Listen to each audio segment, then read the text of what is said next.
में लेके जाऊंगा। उसने 5 किलो चावल थैले में डाल दिए।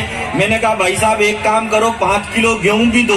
वो बोला ये किस में लेके जाएगा? अरे मैंने कहा एक थैला लाया ना, इसी में लेके जाऊंगा। बोला इसी में? हाँ। मैंने कहा इसी में मिक्स कर दे, मेरी लुगाई फ्री है, भीड़ती रहेगी, तेरे को किस बात की टेंशन है? उसने दोनों एक में मिक्स कर दिए। मैंने कहा एक काम कर 5 किलो बाजरा भी दे। वो बोला ये किस में लेके जाएगा? अरे मैंने कहा तू तो तीनों एक में मिक्स कर दे, तेरे को किस बात की टेंशन है? उसने तीनों एक में मिक्स कर दिए। अब जैसे ही मैं थैला लेके जाने लगा तो बोला भाई साहब पेमेंट। मैंने कहा पेमेंट अगले साल। बोला मैं उधारी में धंधा नहीं करता। मैंने कहा नहीं करता तो तेरा माल वापिस पकड़, अपने को कई बात की टेंशन है यार। मस्त रहना चाहिए आदमी को। ये भाई साहब थोड़ी सी आवाज कम करा दो, क्योंकि मेरी थोड़ी सी कम हो रही है। मैं आपको सही बताऊं, एक आदमी की जिंदगी में उसके माथे पे 2 ही औरतें हाथ घुमाती है, एक तो माँ और दूसरी बीवी। जब माँ माथे पे हाथ घुमाती है तो बाल बढ़ते हैं, ग्रोथ स्टार्ट। हाँ बोलो। हेलो, इंस्पेक्टर साहब डुमरियागंज से आग्रह करूंगा कि ये जो कार्यक्रम उधर चल रहा झूला का और सर्कस का, उसका थोड़ा सा आवाज स्लो करा दे किसी सिपाही को भेज के। ये बात तो खैर मैंने भी कही दी थी, अब वो उन्होंने सुनी नहीं तो उसका मैं क्या करूं। देखो आप मस्त रहो, क्योंकि जो मस्त रहता है वो कभी स्वर्ग में नहीं जाता, बल्कि जहां जाता है वहीं स्वर्ग बना देता है। मैं आपकी महफिल को स्वर्ग बनाने की कोशिश कर रहा हूं। अगर आप मुझे सुनने की मानसिकता में आ गए हो, क्या कर रहे हो भाई? देखो एक आदमी की जिंदगी में 2 ही औरतें उसके माथे पे हाथ घुमाती है, एक तो माँ और दूसरी बीवी। जब माँ माथे पे हाथ घुमाती है तो बाल बढ़ते हैं, ग्रोथ स्टार्ट। और जब लुगाई माथे पे हाथ घुमाती है तो सुपड़ा साफ। एक भाई साहब को देख के तो ऐसा लग रहा है जैसे पूरे मोहल्ले वालियों ने ही हाथ घुमा रखा है। आदमी को 24 घंटे मस्त रहना चाहिए। ये इधर जो लोग खड़े हुए हैं, क्या लेके आए भाई? चाय? अब तो चाय बेचने वाले को मैं कुछ भी नहीं बोलूंगा, क्योंकि अगली बार ये प्रधानमंत्री बन गया तो मस्त रहना चाहिए इस देश। देखो मैं आपको बता दूं, मैं किसी भी राजनीतिक पार्टी का आदमी नहीं हूं, न मैं बीजेपी का आदमी हूं, न मैं कांग्रेस का आदमी हूं। मैं केवल मेरी लुगाई का आदमी हूं और मैं किसी का भी आदमी नहीं हूं, क्योंकि राजनीति की बात इसलिए नहीं करनी चाहिए। इस देश में जो अपने बाप की नहीं सुनता वो अखिलेश यादव, जो अपनी माँ की नहीं सुनता वो राहुल गांधी, जो किसी की नहीं सुनता वो नरेंद्र मोदी, और जिसकी कोई नहीं सुनता वो अरविंद केजरीवाल, और जो सुनता सबकी है लेकिन करता अपने मन की है वो कोई और नहीं होता बल्कि आपके गोरखपुर के बाबा योगी आदित्यनाथ होते हैं। तो मैं टेंशन वाली कोई बात करता नहीं हूँ भाई साहब। क्या मतलब? मैं इंटेलिजेंट आदमी। आजकल तो क्या है, अब ये जो भैया आप ये फोटो खींच रहे हो ना, ये जमाना गया, अब नया जमाना आ गया। अब आदमी तो कम करता है यूज, ये लड़कियां ज्यादा करती है। अब लड़कियों को फोटो खींचना होगा तो ये कभी यूं करेंगे,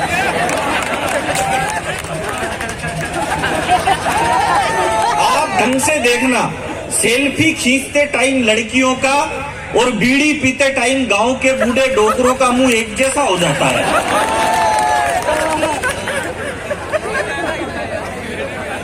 मैं कह रहा हूं ना, मेरे जितना इंटेलिजेंट आदमी आपको मिलेगा ही नहीं कहीं।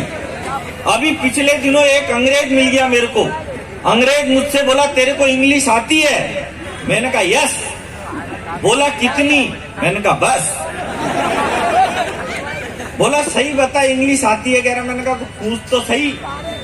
वो बोला इंग्लिश आती है तो एक काम कर, वो जो लड़की साइड में खड़ी है उसको इंग्लिश में यहाँ बुला। अब इतनी सी तो मेरे को आती थी, मैंने कह दिया बेबी प्लीज कम हियर। लड़की आ गई, बगल में खड़ी होगी, लेकिन अंग्रेज भी पट्ठा 1.5 छाना। बोला अब इसको इंग्लिश में वापिस वहीं भेज। अब भाई साहब ये वाली मेरे को नहीं आती, लेकिन मैं भी दिमागदार आदमी, भगवान कसम में वहीं पे गया जहां से लड़की आई थी।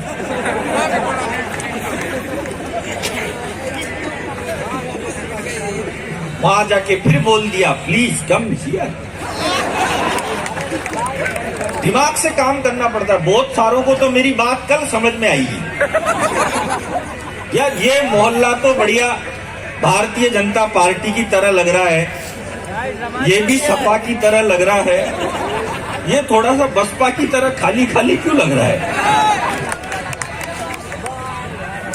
हंसते मुस्कुराते रहना चाहिए भाई साहब आदमी को, क्योंकि दुनिया में टेंशन ही इतनी। हर काम आजकल टेक्नोलॉजी से होता है, हर काम टेक्नोलॉजी से होता है। अभी मेरे को पिछले दिनों 1 किलो लड्डू चाहिए थे, तो मैंने अग्रवाल स्वीट कॉर्नर पे फोन किया। फोन एक लड़की ने उठाया, लड़की फोन उठाते ही बोली अग्रवाल स्वीट कॉर्नर में आपका स्वागत है, लड्डू के लिए 1 दबाओ,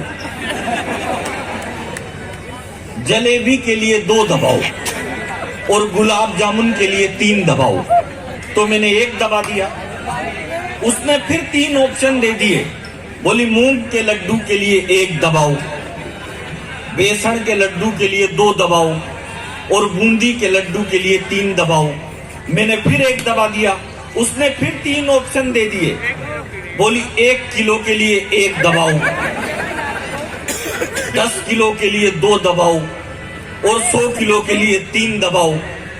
अब इस बार भाई साहब गलती से मेरे हाथ से 3 दब गया। थोड़ी देर बाद उस लड़की का कॉल आ गया मेरे फोन पे, सर आपने 100 किलो लड्डू का ऑर्डर दिया था। मैंने कहा मैंने तो नहीं दिया। बोला सर आपके नंबर से ही कॉल आया था। मैंने कहा देख हम 10 भाई हैं, रामलाल से बात करने के लिए 1 दबाओ, श्यामलाल से बात करने के लिए 2 दबाओ और आप लोग एक बार जोरदार तालियां बजाओ। ये इधर भी जो लोग खड़े हैं उनसे भी मेरा निवेदन है, भगवान ने आपको खड़े रहने के लिए पैर दिए हैं तो टिकाने के लिए भी कुछ ना कुछ दिया ही होगा। तो आप भी मस्त मूड में रहना चाहिए भाई साहब। क्या मतलब है, देश में ऐसे ही बहुत सारी प्रॉब्लम है। अभी हम चांद पे जाने से 2 किलोमीटर से चूक गए तो ये सारे छोरे छोरी बावड़े हो गए।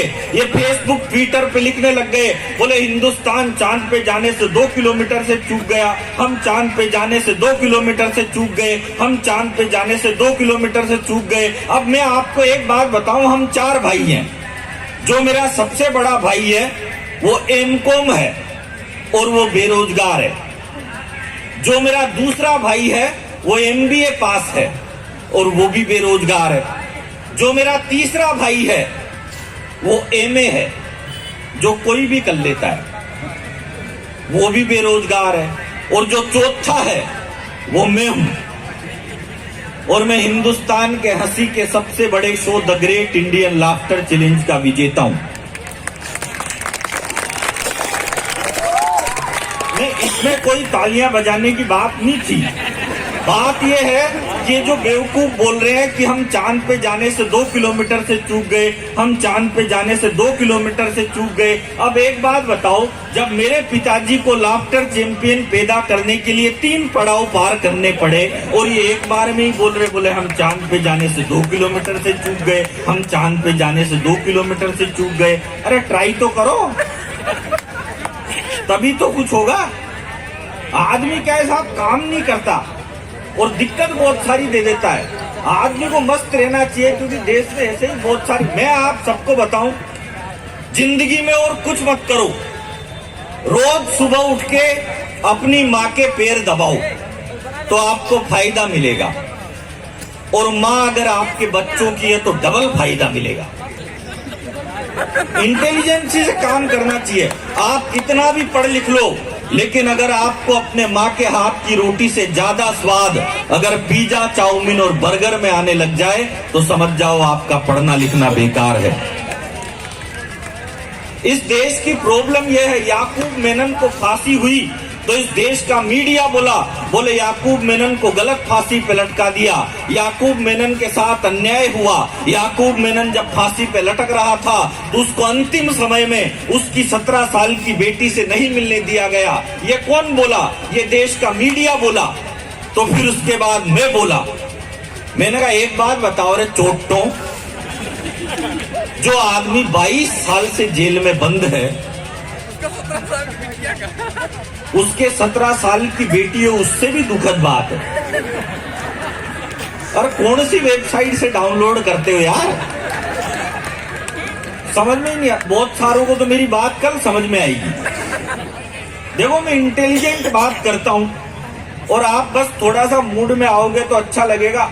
हमारे पड़ोस का एक लड़का अभी मेरे को मिल गया, बोला अंकल एक बात बताओ, ये सब लेडीज मांग में सिंदूर क्यों भरती है? मैंने कहा बेटा सिंदूर देखते ही झट समझ जाना चाहिए कि इस प्लाट की रजिस्ट्री ऑलरेडी हो चुकी है। बच्चा बोला फिर ये मर्द मांग में सिंदूर क्यों नहीं भरते? मैंने कहा बेटा अवैध संपत्ति, इसका कोई रजिस्ट्रेशन नहीं होता। दिमाग से कहा। एक आदमी तो अपनी लुगाई के साथ नैनीताल में चला गया, वो नैनीताल में 2 महीने तक रहा। 2 महीने के बाद उसने मैनेजर से पूछा, मैनेजर साहब चेकआउट कर रहा हूँ, बिल कितना हुआ? मैनेजर बोला जी आपका बिल हुआ है 1 लाख रुपए। तो आदमी घबरा गया, बोले 1 लाख रुपए किस बात के? बोले साहब 1 लाख रुपए में से 5,000 रुपए तो आपके खाने के। तो आदमी बोला जी खाना तो हमने खाया ही नहीं। मैनेजर बोला खाना क्यों नहीं खाया आपने? खाना तो बिल्कुल तैयार था। बोलो और पैसे किस बात के? बोला साहब 5,000 रुपए आपके एसी के। बोला साहब एसी तो हमने चलाया ही नहीं। मैनेजर बोला एसी क्यों नहीं चलाया आपने? एसी तो बिल्कुल तैयार था। बोलो और पैसे किस बात के? बोला साहब 5,000 रुपए आपके लाइट के। तो उस आदमी का दिमाग खराब हो गया, बोला भाई साहब लाइट तो हमने जलाई नहीं। तो मैनेजर बोला लाइट क्यों नहीं जलाई आपने? लाइट तो बिल्कुल तैयार थी। तो उस आदमी को गुस्सा आ गया, गुस्सा खाके वो मैनेजर से बोला मैनेजर पहले तो तू मेरे 1 करोड़ रुपए का बिल चुका। मैनेजर बोला रे तेरा कौन सा 1 करोड़ रुपए का बिल? तो वो बोला तूने मेरी लुगाई को छेड़ा है। मैनेजर बोला रे मैंने तो तेरी लुगाई को बिल्कुल भी नहीं छेड़ा। तो आदमी बोला तूने खाई को नहीं छेड़ा, लुगाई तो बिल्कुल तैयार थी। तो जैसा देश होता है भैया वैसा भेष कर लेना चाहिए, मस्त रहना चाहिए। देश में बहुत सारी प्रॉब्लम चल रही है, हंसते मुस्कुराते रहना चाहिए। मैं आपको एक बात बताऊं साहब, हम जो कॉमेडियन होते हैं वो 50% पागल होते हैं, क्योंकि 100% पागल तो वो होता है जो हमको बुलाता है। और होना भी चाहिए, क्योंकि एक बार संसद भवन में अटल बिहारी वाजपेयी जी ने कहा था कि झील पर बादल बरसता है हमारे देश में, खेत पानी को तरसता है हमारे देश में, और पागलों और दीवानों को छोड़कर कौन हंसता है हमारे देश में। और हंसी जारी। जब अटल बिहारी वाजपेयी देश के बीजेपी के प्रथम प्रधानमंत्री बने, 13 दिन की उनकी सरकार बनी, तो ये कांग्रेस वाले कहने लग गए, बोले यार ये अटल जी बिल्कुल भी अच्छे आदमी नहीं है, अटल जी को कैसे प्रधानमंत्री बना दिया, ये बिल्कुल भी अच्छे नहीं है। फिर अटल जी थोड़े बीमार हो गए तो अडवाणी जी मुख्य धारा में आए, तो कांग्रेस वाले बोले यार ये अडवाणी जी तो उनसे भी खराब है, ये तो बिल्कुल भी अच्छे नहीं है। फिर अडवाणी जी थोड़ा पीछे हटे। दिमाग से काम करना पड़ता है भाई साहब, देश में ऐसे ही बहुत सारी प्रॉब्लम है। अभी पिछले दिनों एक पहलवान ने मेरे गाल पे थप्पड़ मार दिया, तो मैं गांधी जी का भक्त, मैंने दूसरा गाल भी आगे कर दिया, तो उसने दूसरे गाल पे भी मार दिया। और अब मैंने कहा यार गांधी जी ने तो यही सिखाया था, कोई एक गाल पे मारे तो दूसरा आगे कर देना, तेने तो दोनों पे ही मार दिया। मैंने कहा इसके आगे गांधी जी ने कुछ भी नहीं सिखाया। अब तू एक काम कर, यहीं ठहर, मैं घर जाके गांधी जी की पूरी आत्मकथा पढ़ के आ रहा हूं। अब मैं घर गया और 1 घंटे बाद बंदूक लेके आ गया। पहलवान बोला ओए गांधी जी का भक्त और तू बंदूक लेके आ गया। मैंने कहा यार गांधी जी की किताब नहीं मिली तो भगत सिंह की पढ़ के आ गया। जैसा देश हो वैसा भेष कर लेना चाहिए, क्या जा रहा है अपने को। नौकरी लग गई मेरी, तो दुकान पे गया, उसने दुकानदार से कहा, बोला भाई साहब कोई काम धंधा हो तो बताओ। दुकानदार ने उससे कहा यार एक काम करिए, 10 महाभारत है, जा इनको बेच के आ। वो गया और 10 मिनट में 10 महाभारत बेच के आ गया। और फिर दुकानदार से बोला भाई साहब वो तो यूं ही बिक गई, थोड़ी ज्यादा दो। दुकानदार ने उसको 20 महाभारत दी, वो फिर आधे घंटे में बेच के आ गया। बोला भाई साहब वो भी यूं ही बिक गई, थोड़ी और दो। दुकानदार ने उसको 100 महाभारत दी, वो फिर 2 घंटे में बेच के आ गया। फिर दुकानदार से बोला भाई साहब वो भी बिक गई। तो दुकानदार का दिमाग खराब हो गया, बोले यार ये 100-200 महाभारत बेचने में आदमी को पूरी जिंदगी लग जाती है, तू जाता है घंटे 2 घंटे में कैसे बेच के आता है। तो बोला भाई साहब इसमें करना क्या है, घर घर जाता हूं, दरवाजा खटखटाता हूं और कहता हूं कि खरीद रहे हो कि फटके सुनाऊं।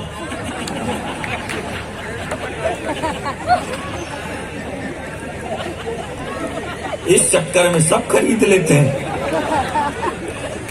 अगले दिनों फिर मेरे पास आ गया, बोला भाई साहब मैंने छोड़ दिया रामायण महाभारत सब बेचना बंद, अब तो मेरी नई नौकरी लग गई।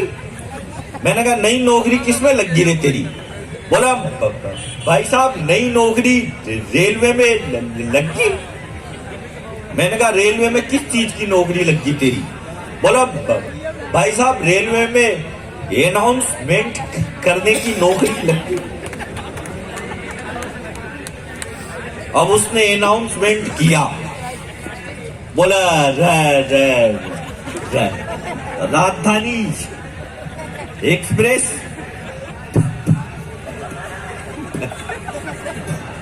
प्लेटफॉर्म नंबर 3 पे आई थी, वापिस गई।